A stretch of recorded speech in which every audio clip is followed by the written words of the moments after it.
And what is particularly very interesting is that today will be exactly 12 years that he passed on.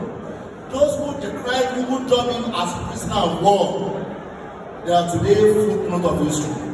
The man that was called a prisoner of war is being celebrated 12 years after his death. Those who arrested him, those who tortured him, those who took him to prison and called him prisoner of war, do you even remember their names? If you do, it is not with delight, it is not with fear. It does mean that whatever you do, continue to live after you and continue to elevate your memory and the fond memories of whom we are celebrating today. What has happened in the past? What are those things that have made good governance to be very possible in the past? There are about 5 issues, 5 factors that have made good governance very, very good in the past.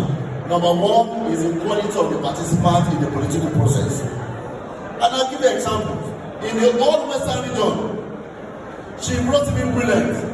One of the most renowned lawyers from this part of the world was a member of government. In the First Republic, we have people like Dr. Latif Adekite. He was a member of government. We have Professor Fadelu Loko. We have our Baba Ajasi, Baba Labanation. These were accomplished people who had something to their names before they went into politics.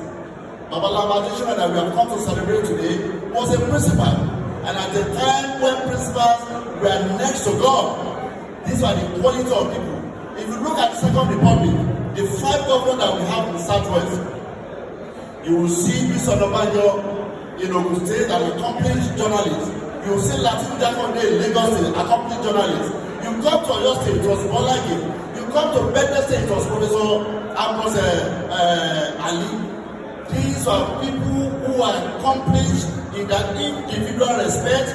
They had something to their name before they came into politics. So the first thing that worked in the past was the quality of participants in the political process. The second thing that worked was we had very strong political parties that had clear ideologies. In 1979, as an example, we knew the European government as a party identified with free education. The MPN was known as a party that was identified with providing shelter. There were clear ideologies between the parties. Unlike what we have today, UPN, we know them, what they represented, MPN, we knew what they represented, and they had very strong leadership. At that point in time, the party was supreme. This was a point in time when Baba Akiloye was the chairman of the party.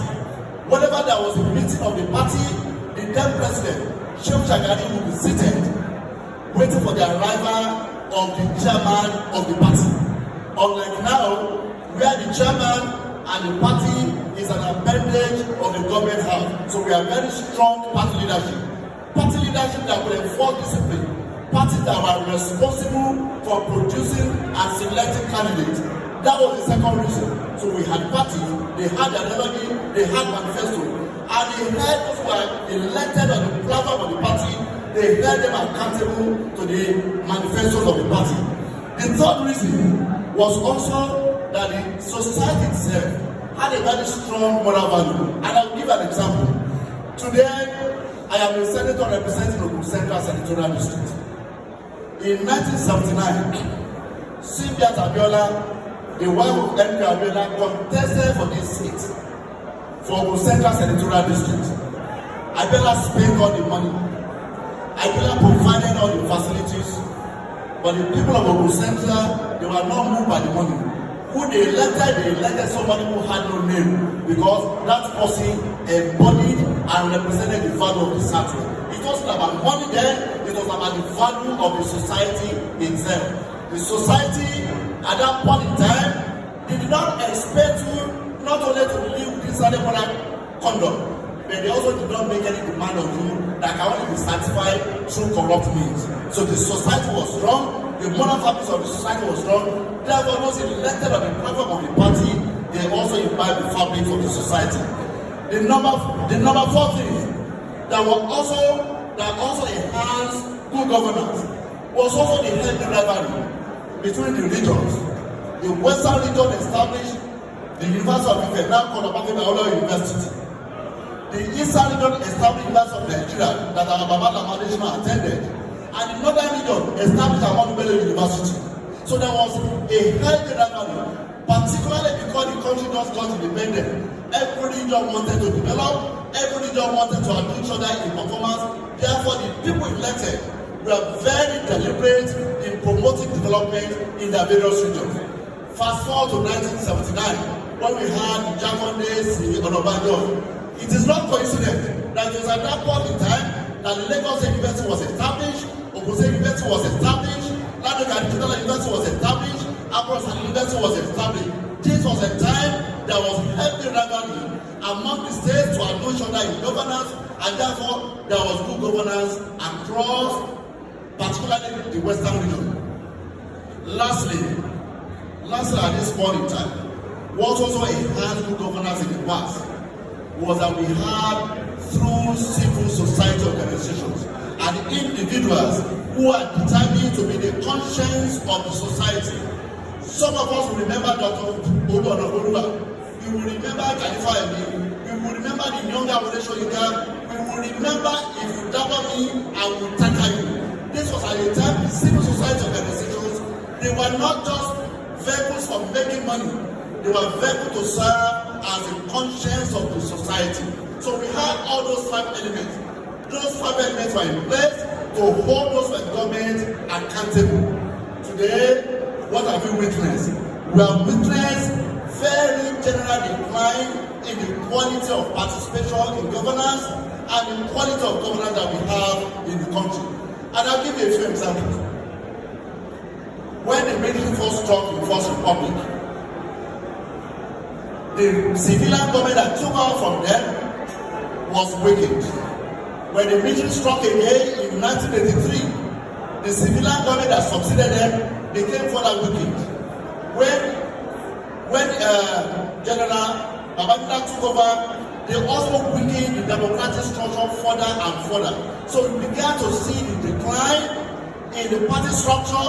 We began to see decline in the governance structure. I remember from Ogun State, we had a military administrator that came to plunder our resources. And the then number 2 man, General Komu, came to Abeokuta and he said it wasn't a case of misappropriation, it was a case of misapplication. At that point in time, the citizens got used to not asking questions of their leaders, particularly the military. So we had a general decline with every military, the culture of politics, the successful military civilian administration imbibe the culture and tradition of the military that revived that transition, and gradually the quality of leadership, the quality of governance began to deteriorate. So what do we have? We have a situation where our value system became largely eroded. And I will give you 2 examples. All of us, as enlightened as we are now, if you are to enter a bus, put ourselves in a bus and we go to Lagos. If you get to a checkpoint and the police were demanding money and bribe from our driver, we are not likely to stand up and say, no, police, what you are doing is wrong. We are likely to tell the police, please settle them and let us go. So we have also begun to elevate vices and we have begun to denigrate virtues. So what are the reasons? Why the quality of governance is also very low? It's also because we ourselves as a people, our value system has been degraded. You will go to a church, you go to a mosque, and the clergy will mark the pulpit, and they will look at you as a politician in the audience, and they will say, you politician, please, you need to serve our people. You have been elected to serve the people. Remember your permanent duty to serve the people. But before you leave, they will ask you to make a donation that they know is more than your 4 years of legitimate earning. So even our clergy, our traditional system have also been so corrupted that we cannot have anything but lower quality of governance, because the people have been elected, they are mirroring, they are using the society as a whole as a barometer for their performance in office. The third thing that I also believe is also a challenge to good governance is monetization of the political process. As we speak now, we are 2024. If by 2025, 2026, somebody comes from the United States of America, we have no idea what he was doing there. We have no idea how he got his money. And he came and he went around all the local governments in Oyo State.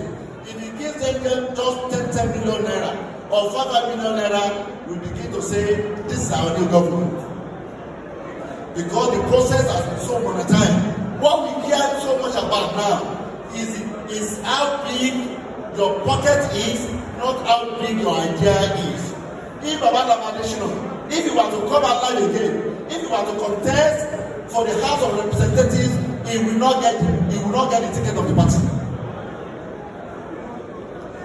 If Lamadeshino were to come today and say, I am Lamadeshino, former member of the House of Representatives, I was a progressive, I was a governor from 1970, they will tell Baba, kill nobody. So we have monetized the system so much that we do not even care about the character, about the competence, about the pedigree of the people we give political office to. We give political office to the highest bidder.